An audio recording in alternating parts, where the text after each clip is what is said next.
Hi dears, I M ദിവ്യ ബ്രിൻഡോ. അപ്പം കാലിനൊക്കെ ഇങ്ങനെ പറ്റിയിട്ട് ആകെ മൊത്തം റെസ്റ്റ് എടുത്ത് നമ്മൾ അങ്ങോട്ട് വല്ലാണ്ട് അങ്ങോട്ട് ഇരിക്കുകയാണ്. അപ്പോൾ പ്രത്യേകിച്ച് നേരം പോക്കൊന്നുമില്ല. സോ എന്തെങ്കിലും ഒന്ന് ചെയ്യാൻ എനിക്ക് തോന്നുന്നു. എനിക്ക് അധികം നേരം കാലിങ്ങനെ തൂക്കിയിട്ട് ഇരിക്കാൻ പറ്റില്ല. എവിടെയെങ്കിലും കാലിങ്ങനെ ഹൈറ്റിൽ പൊക്കി വയ്ക്കാനാണ് ഡോക്ടർ പറഞ്ഞത്. കാരണം നമ്മൾ ഡ്രസ്സിങ്ങിന് ചെന്ന് കഴിഞ്ഞപ്പോൾ നല്ല നീരുണ്ടായിരുന്നു. അപ്പോൾ അതുകൊണ്ട് ഡോക്ടർ അങ്ങനെ പറഞ്ഞു. പക്ഷേ എന്നാലും എത്ര നേരം നമ്മളിങ്ങനെ ഈ കിടക്കുകയും ഇരിക്കും ഫോണിൽ പണിയും ചെയ്യുന്നത്. സോ എന്തെങ്കിലും ഡിഫറെൻ്റ് ആയിട്ടൊന്ന് ചെയ്യണമെന്ന് വിചാരിച്ചിട്ട് ഞാൻ ദേ കളർ പെൻസിലൊക്കെ എടുത്ത് ഇങ്ങനെ ഇരിക്കുകയാണ്. 3 to 4 days ഞാൻ വീട്ടിൽ ഇരുന്നപ്പോൾ തന്നെ എൻ്റെ സ്കിൻ നന്നായിട്ട് ചേഞ്ച് ആയില്ലേ, ടാനൊക്കെ പോയി നല്ല വൃത്തിയായിട്ടുണ്ട്. അല്ലെങ്കിൽ ഞാൻ എപ്പോഴും ഇങ്ങനെ വെയിലൊക്കെ കൊണ്ട് നടക്കുമായിരുന്നു. അതുകൊണ്ട് എൻ്റെ സ്കിന്നൊക്കെ ഭയങ്കര ടാൻ അടിച്ചായിരുന്നു. ഇപ്പം എനിക്ക് ഭയങ്കര ക്ലിയർ ആയിട്ട് എനിക്ക് തോന്നുന്നുണ്ട്. അപ്പോൾ ഈ ദിവസങ്ങൾ അത്യാവശ്യം നല്ല ഫുഡൊക്കെ കഴിച്ച് സ്കിൻ കെയർ ഒക്കെ എടുത്തിരിക്കും. പ്രത്യേകിച്ച് സ്കിൻ കെയർ ഒന്നുമില്ല, വെയിലൊന്നും കൊള്ളാതിരിക്കുന്നതുകൊണ്ട് സ്കിൻ കുറച്ചുകൂടെ ഫ്രഷ് ആയല്ലോ എനിക്ക് തോന്നുന്നുണ്ട്. അപ്പോൾ എന്താണെങ്കിലും നമുക്ക് നമ്മുടെ ബോട്ടിൽ ആർട്ടിലേക്ക് പോവാം. എന്തൊരു ചൂടാണ് ഔട്ട്സൈഡ്, നമുക്ക് വീട്ടിനകത്ത് പോലും ഇരിക്കാൻ പറ്റാത്ത അവസ്ഥയാണ്. അപ്പോൾ എനിവേ ഞാൻ സിമ്പിളായിട്ടുള്ളൊരു ബോട്ടിലായിട്ടാണ് ചെയ്യാൻ പോകുന്നത്. ഇത് ഞാനിങ്ങനെ ഗോവയിൽ പോയപ്പോൾ വാങ്ങിയൊരു ബോട്ടിലാണ്. ഇതിനകത്ത് ഫുള്ള് ലൈറ്റ്സ് ആയിരുന്നു കേട്ടോ. അപ്പോൾ ആ ലൈറ്റ്സ് കേടായപ്പോൾ ഞാൻ ഈ ബോട്ടിൽ ഇങ്ങനെ വെറുതെ ഇരിക്കുന്നത് കണ്ടപ്പോൾ ഒരു രസത്തിന് ചെയ്യുന്നതാണ്. കുഞ്ഞു ബോട്ടിലാണ്. അപ്പോൾ നമുക്ക് സ്റ്റാർട്ട് ചെയ്യാം. ഫസ്റ്റ് നമ്മുടെ പണിയെന്ന് വെച്ച് കഴിഞ്ഞാൽ ഈ ഒരു bottle full white colour paint ചെയ്തെടുക്കുവാണ്. വൈറ്റ് കളർ ഒരു 2 കോട്ടെങ്കിലും അടിച്ചു കൊടുക്കേണ്ടി വരും. അപ്പോൾ അതിനായിട്ട് നമ്മൾ ബ്രഷല്ല യൂസ് ചെയ്യുന്നത്. ഇത് പാത്രം കഴുകുന്ന സ്പഞ്ചാണ്. അപ്പോൾ മമ്മി ഇവിടെ ഇല്ലാത്ത അകത്ത് ഇതൊക്കെ ഞാൻ അടിച്ച് മാറ്റി കേട്ടോ. നമ്മൾ സ്പോഞ്ച് വെച്ച് ഡാബ് ചെയ്യുകയാണെങ്കിൽ കുറച്ചുകൂടെ നല്ല ഫിനിഷിങ് വരും. അപ്പോൾ ഇത് ഫുള്ളൊന്നും വേണ്ട കേട്ടോ. ഇത് വന്നിട്ടൊരു ഇതിൻ്റെ ഒരു പകുതിയൊക്കെ മതിയാവും. ഈ സൈഡ് നമുക്ക് ഉപയോഗമില്ല. അപ്പോൾ ഈ ഒരു സ്പോഞ്ച് മാത്രമേ നമുക്ക് യൂസ് ഉള്ളൂ. അപ്പോൾ ഇതൊന്ന് കട്ട് ചെയ്തെടുക്കാം. അപ്പോൾ ഇത്രയൊക്കെ മതി കേട്ടോ. അപ്പോൾ ജസ്റ്റ് നമുക്ക് ഇങ്ങനെ സ്പഞ്ച് വെച്ചിട്ട് ഇങ്ങനെ ഡാബ് ചെയ്ത് കൊടുക്കുകയാണ് നമ്മൾ ചെയ്യുന്നത്. വൈറ്റ് കളർ പെയിൻ്റാണ് ഞാൻ ഈ ഒരു ബോട്ടിന് കൊടുക്കാൻ ഉദ്ദേശിക്കുന്നത്. എന്നിട്ട് ചെറിയ ചെറിയ സ്പോട്ടായിട്ട് മോട്ടിഫ് പോലെ ചെറിയ ഡിസൈൻ കൊടുക്കാനാണ്. അപ്പോൾ സിമ്പിളായിട്ടുള്ള ഒരു ബോട്ടിലായിട്ടാണ് ചെയ്യുന്നത്. അപ്പോൾ നമ്മളിവിടെ യൂസ് ചെയ്യുന്ന പെയിൻ്റ് ആണെങ്കിലും വളരെ പ്രൊഫഷണൽ ആയിട്ടുള്ള അക്രിലിക് പെയിൻ്റാണ് യൂസ് ചെയ്യുന്നത്. ഇവിടെ വൈറ്റ് കളർ മോൺമാർട്ട് എന്ന് പറയുന്ന ഒരു ബ്രാൻഡിൻ്റെ അക്രിലിക് പെയിൻ്റ് ആണ്. ഇന്ന് ഏകദേശം ഇത് ഫുൾ സെറ്റ് വരുമ്പോൾ എനിക്കൊന്ന് 24 കളേഴ്സ് ഉണ്ട്. ഫുള്ള് വരുമ്പോൾ 3000 എബോ ആവുന്നതാണ്. അപ്പോൾ ഞാൻ കുറേ ഹാർഡ് വർക്ക് ചെയ്യണമെന്ന് ഓർത്ത് മേടിച്ചതാണ്. എനിക്ക് ഒന്നിനും സമയം കിട്ടിയില്ല. അപ്പോൾ ഇങ്ങനെ ഇരിക്കുമ്പോഴൊക്കെയാണ് ഇതൊന്ന് ആർട്ട് ചെയ്യണമെന്ന്. നമ്മൾ ശരിക്കും പറഞ്ഞു കഴിഞ്ഞാൽ ഒരു ആർട്ടിസ്റ്റിനെ സംബന്ധിച്ച് അവരുടെ ആർട്ട് എന്തെങ്കിലും ചെയ്യുമ്പോഴാണ് അവർ ഏറ്റവും ഹാപ്പി ആവുന്നത്. ഇതാണ് ഗൈസ് എൻ്റെ പാലറ്റ് വന്നിട്ട്. ഇത് കണ്ടോ, പണ്ടിങ്ങനെ വരച്ചതിൻ്റെയൊക്കെയാണ്.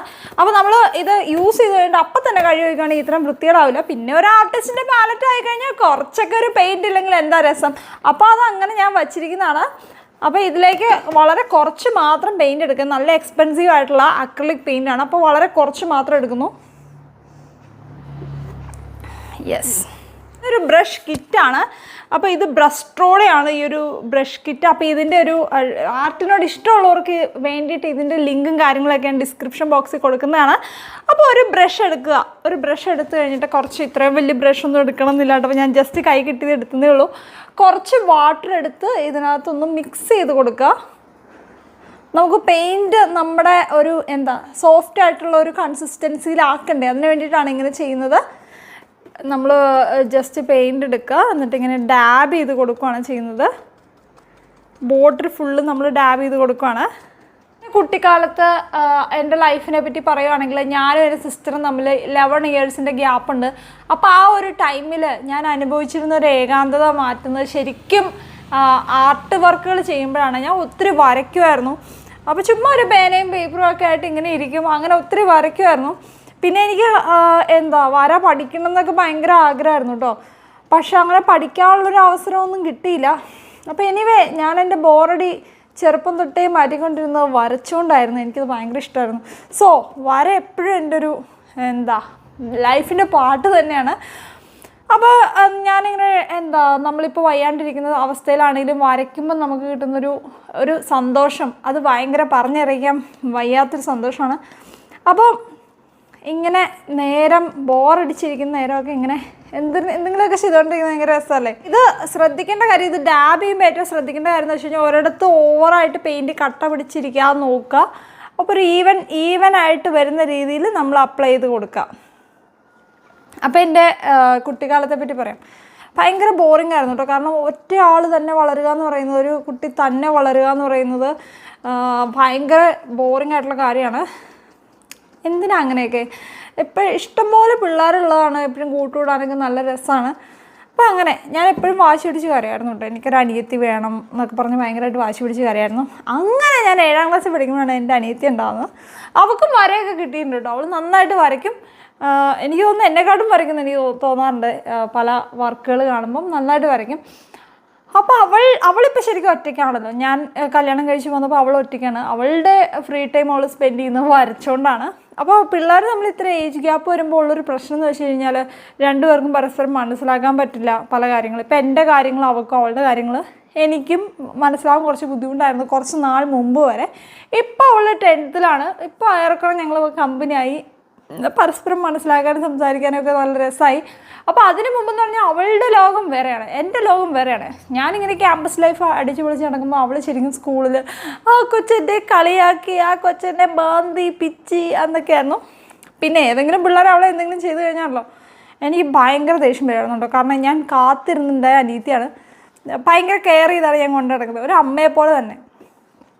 അപ്പോൾ അങ്ങനെയൊക്കെ ആയിരുന്നു സ്റ്റോറി. നമ്മുടെ പെയിൻറ്റ് ഇത്ര അടിച്ചപ്പോൾ തന്നെ തീർന്നു കേട്ടോ. ഇനി ബാക്കി ചെയ്യണമെങ്കിൽ കുറച്ചുകൂടി പെയിൻറ്റ് എടുക്കണം. അപ്പോൾ ഇത്രയും വിലയുടെ എക്സ്പെൻസീവ് ആയിട്ടുള്ള പെയിൻറ്റൊന്നും നമുക്കിങ്ങനെ വേസ്റ്റാക്കി കളയാൻ പറ്റില്ല. അതുകൊണ്ടാണ് ഞാൻ കുറച്ചായിട്ട് ഞാനിങ്ങനെ എടുക്കുന്നത്. അപ്പോൾ ഇങ്ങനെ പിടിച്ച് ചെയ്യുവാണെങ്കിൽ നമ്മുടെ കയ്യിലധികം ആവില്ല, നമുക്ക് ചെയ്യാനും ഈസിയാണ്. വലിയ കുപ്പിയൊക്കെ ആകുമ്പോൾ ഇങ്ങനെ പിടിച്ച് ചെയ്യാൻ പാടായിരിക്കും. ഞാൻ ചെയ്യുന്നത് എന്താണെന്ന് വെച്ച് കഴിഞ്ഞാൽ ഒരു ഡ്രോപ്പ് പെയിൻറ്റ് എടുക്കും, അതിലൊരു 2 ഡ്രോപ്പ് വെള്ളം തൊട്ട് വയ്ക്കും. എന്നിട്ട് ഈ സ്പോഞ്ച് വെച്ചിട്ട് ഇങ്ങനെ ലയിപ്പിച്ച് നേരെ കുപ്പിയിലേക്ക് ഇങ്ങനെ സ്പഞ്ച് വെച്ച് നന്നായിട്ട് ഡാബ് ചെയ്ത് കൊടുക്കും. അപ്പോൾ നല്ല വൃത്തിക്ക് വരും കേട്ടോ. വരയെപ്പറ്റി എനിക്ക് പറയുകയാണെങ്കിൽ ഞാൻ +2-ലൊക്കെ പഠിക്കുന്ന സമയത്തെന്ന് വെച്ച് കഴിഞ്ഞാൽ ക്ലാസ്സിൽ പഠിച്ചില്ലെങ്കിൽ റെക്കോർഡ് നല്ല കിഡിലനായിട്ട് വരയ്ക്കുമായിരുന്നു. അപ്പോൾ എൻ്റെ സാറ് തന്നെ ചോദിച്ചിട്ടുണ്ട്, എടോ തനിക്ക് ഈ സമയം കൊണ്ടൊന്ന് പഠിക്കുകയും കൂടെ ചെയ്യുമായിരുന്നെങ്കിലോ, ഇത്രയൊക്കെ താൻ ചെയ്യുന്നുണ്ടല്ലോ എന്നൊക്കെ എന്നോട് പറയുന്നു. പക്ഷേ ഒന്നും പഠിക്കില്ല എന്നല്ല, ഈ ഒരു പെർഫെക്ഷൻ പഠിത്തത്തിലും കാണിക്കുമായിരുന്നെങ്കിൽ എന്നാണ് ഉദ്ദേശിച്ചത്. ആവറേജൊക്കെ പഠിക്കുമായിരുന്നു. അപ്പോൾ അങ്ങനെയാണ് വരയോടുള്ള എൻ്റെ ഇഷ്ടം. പിന്നെ ബോട്ടണി എടുത്തതും ഒക്കെ, ബോട്ടണിയിലാണെങ്കിൽ എന്തോരം റെക്കോർഡ്സ് ആയിരുന്നു വരയ്ക്കാനായിട്ട്. പൈനാപ്പിൾ, ചക്ക, ഇതൊക്കെ അതേപടി വരച്ച് വയ്ക്കും. അപ്പോൾ ഇതൊക്കെയായിരുന്നു എൻ്റെ പരിപാടി. ശരിക്കും നമ്മുടെ ആ സ്ട്രെസ്സും ഫ്രസ്ട്രേഷനും ഒക്കെ നമ്മൾ മാറിക്കിട്ടും വരച്ച് കഴിയുമ്പോൾ. അതുപോലെ ഞാൻ ഹാപ്പി ആയിരുന്നു കേട്ടോ എനിക്ക് വരയ്ക്കാനായിട്ട്. ഇപ്പം ഞാൻ എൻ്റെ ആർട്ട് എന്ന് പറയുന്ന എൻ്റെ തൊഴിൽ ഞാൻ ആഡ് ചെയ്തിരിക്കുന്ന വേറെ രീതിയിലാണ്. മേക്കപ്പ് ആണെങ്കിലും ഓഫ് കോഴ്സ് ആർട്ട് വേണ്ട ഒരു പരിപാടിയാണ് മേക്കപ്പ്. അതുപോലെ ഡിസൈനിങ് ആണെങ്കിലും ഒക്കെ ആർട്ട് വേണ്ടതാണ്. അപ്പം ഞാൻ എൻ്റെ ആ ഒരു സ്കില്ല് ഞാൻ അപ്ലൈ ചെയ്തിരിക്കുന്നത് എൻ്റെ പ്രൊഫഷനിൽ അപ്ലൈ ചെയ്തിട്ടുണ്ട്.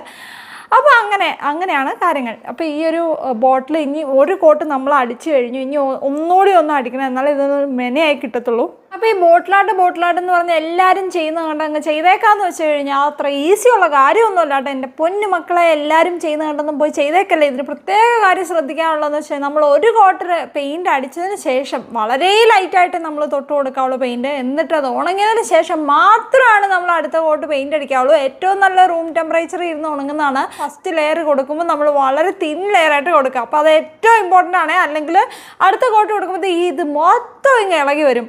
അത് ഭയങ്കര പ്രശ്നമാണ്. പിന്നെ നമുക്ക് ബോട്ടിലായിട്ട് ചെയ്യാനേ തോന്നത്തില്ലാത്ത അവസ്ഥ പോകും. അത്രയും വെറുത്തു പോകും നമ്മളെ പരിപാടി. അതർവൈസ് നമ്മളിങ്ങനെ കുറച്ച് ശ്രദ്ധിച്ച് ചെയ്യുകയാണെങ്കിൽ നമ്മൾ വെറുക്കത്തില്ല. ആ ബോട്ടിൽ ഉണങ്ങുന്ന സമയത്ത് കഴിഞ്ഞ ദിവസം നമ്മൾ ഫോട്ടോഷൂട്ടിന് ഇട്ട സാരി എല്ലാം മടക്കാൻ കിടക്കുകയാണ്. അതൊക്കെ മടക്കി വയ്ക്കാം. അപ്പോൾ ഇങ്ങനെ കുറേ കാര്യങ്ങൾ ചെയ്യാം കേട്ടോ ഇതിൻ്റെ ഇടയ്ക്ക്. നമ്മൾ ഇപ്പോൾ തന്നെ ഒരു ബോട്ടിലായിട്ട് ചെയ്തേക്കാന്ന് വെച്ച് കഴിഞ്ഞാൽ അതൊന്നും നടക്കുന്ന കാര്യമല്ല. അതിന് അതിൻ്റെതായ സമയമെടുക്കും. മമ്മിയുടെ സാരിയും അണ്ടർ സ്കേർട്ടും എല്ലാം ഞാൻ ഇതൊക്കെ ഇങ്ങനെ തൂളിച്ചിട്ടിരിക്കുക. മമ്മി കണ്ടാൽ ശരിയാകും കേട്ടോ എന്നെ. മമ്മി വെറുതെ പേടിപ്പിക്കണ്ട അല്ലേ. മമ്മി UK ഇരുന്ന് എല്ലാ വീഡിയോസും കാണുന്നുണ്ട്. മടക്കി വെച്ചിട്ടുണ്ട്. ഇതിപ്പോൾ നമ്മൾ 2nd ലെയറാണ് കൊടുക്കുന്നത്. ഇങ്ങനെ 3rd ലെയർ, 4th ലെയർ, എത്ര ലെയർ വേണേലും കൊടുക്കാം. ഫിനിഷിങ് ആവുന്ന വരെ നമുക്ക് ഇങ്ങനെ ലെയേഴ്സ് കൊടുത്തോണ്ടിരിക്കാം. ബോട്ടിൽ ആർട്ട് ഫൈനലി നമ്മുടെ ബോട്ടിലിൻ്റെ ഒരു ക്യാൻവാസ് നമ്മൾ റെഡിയാക്കി എടുത്തിട്ടുണ്ട്. ഇതിൻ്റെ സർഫേസ് നമുക്ക് ആർട്ട് ചെയ്യാൻ പാകത്തിനായിട്ട് എടുത്തിട്ടുണ്ട്. അപ്പോൾ ഇത് നല്ല മെനക്കേട് പിടിച്ച പണി കേട്ടോ. ഇത് കാണുന്ന പോലെ അല്ല, ഇത് നമ്മളൊരു 3 to 4 ലെയേഴ്സ് നമ്മൾ വൈറ്റ് പെയിന്റ് നമ്മൾ കൊടുത്തിട്ടുണ്ട്, അക്രിലിക് പെയിന്റ് കൊടുത്തിട്ടുണ്ട്. ഇത് ഓരോ ലെയർ കൊടുത്തിട്ടും ഒരു രാവിലെയാണ് ചെയ്തതെങ്കിൽ ഒരു ഉച്ച വരെയെങ്കിലും ഉണങ്ങാതിരിക്കണം. നമ്മുടെ റൂം ടെമ്പറേച്ചറിൽ തന്നെ ഉണങ്ങണം, വെയിലത്ത് വെച്ച് ഉണങ്ങിയാൽ ശരിയാവത്തില്ല. അപ്പം അങ്ങനെ ഉണക്കിയെടുത്താണ് ഒരു 4 ലെയർ നമ്മൾ കൊടുത്തിട്ടുണ്ട്. അപ്പം ഇനി ഇതിൻ്റെ മേളിൽ നമ്മൾ നമ്മുടെ ബോട്ടിലായിട്ട് സിമ്പിൾ ആയിട്ടുള്ള എന്തെങ്കിലും ഡിസൈൻസ് കൊടുക്കാമെന്നാണ് ഞാൻ വിചാരിക്കുന്നത്. അപ്പം അതിനായിട്ട് ഇതേ 3 കളേഴ്സ് ഞാൻ എടുത്തിട്ടുണ്ട് കേട്ടോ. റെഡ്, ഗ്രീന്, ബ്ലാക്ക് ഇത്ര എടുത്തിട്ടുണ്ട്. പിന്നെ നമ്മുടെ കയ്യിലുള്ള ബ്രഷ്പ്രോയുടെ ബ്രഷിന്റെ ഒരു സെറ്റാണ്.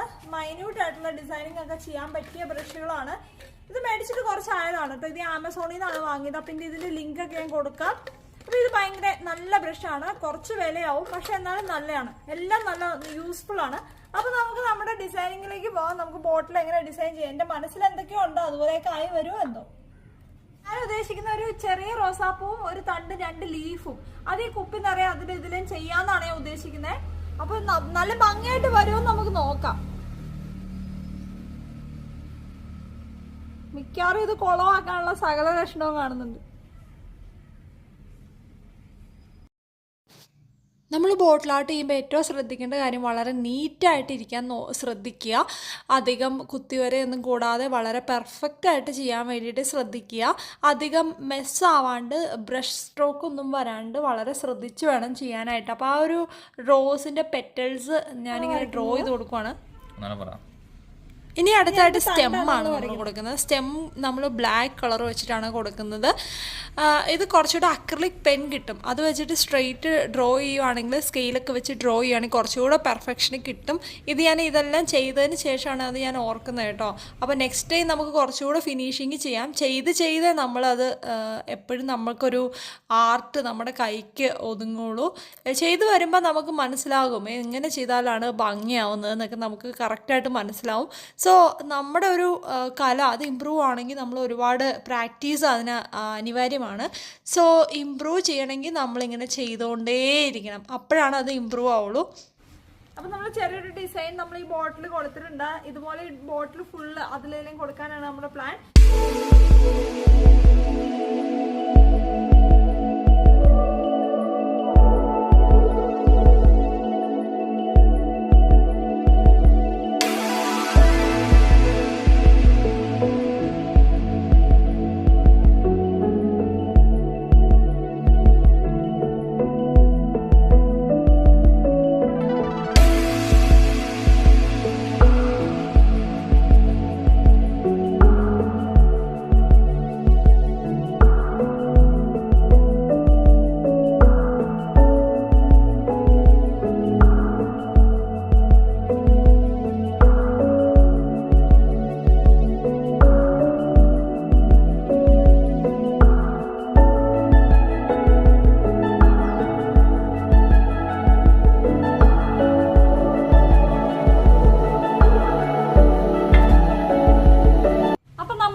കഴിഞ്ഞു. ഇനി ഇത് ജസ്റ്റ് ഒന്ന് നൂലൊക്കെ ചുറ്റിയെടുക്കണം. അതിനുശേഷം ജസ്റ്റ് ഒന്ന് വാർണിഷ് അടിക്കണം. എന്നാലാണ് നല്ലൊരു ഗ്ലോ ഉണ്ടാവുള്ളൂ. അപ്പൊ ഇത്രയും കുപ്പി പെയിന്റ് ചെയ്ത് കഴിഞ്ഞപ്പോഴത്തേക്കും ഇതേ ഒരു ട്യൂബ് പെയിന്റ് തീരാറായിട്ടോ. ഇതാണെങ്കിൽ ഞാൻ പറഞ്ഞില്ലേ 3000 റുപ്പീസിന്റെ പെയിന്റ് ആണ്.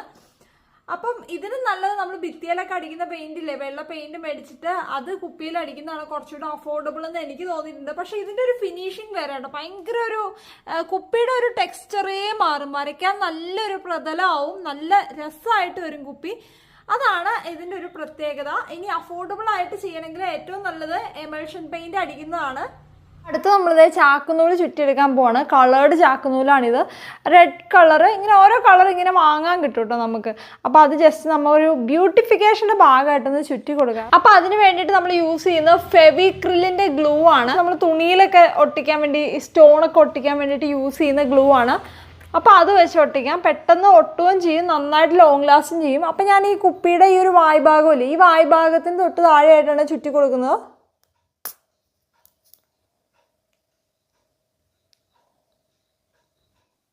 ഒരു കുറച്ചിടം മാത്രമാട്ടോ ഞാൻ ചുറ്റി കൊടുക്കാൻ ഉദ്ദേശിക്കുന്നുള്ളൂ. വളരെ കുറച്ച് മാത്രം, വളരെ നീറ്റായിട്ട് വേണം ചുറ്റാനായിട്ട്.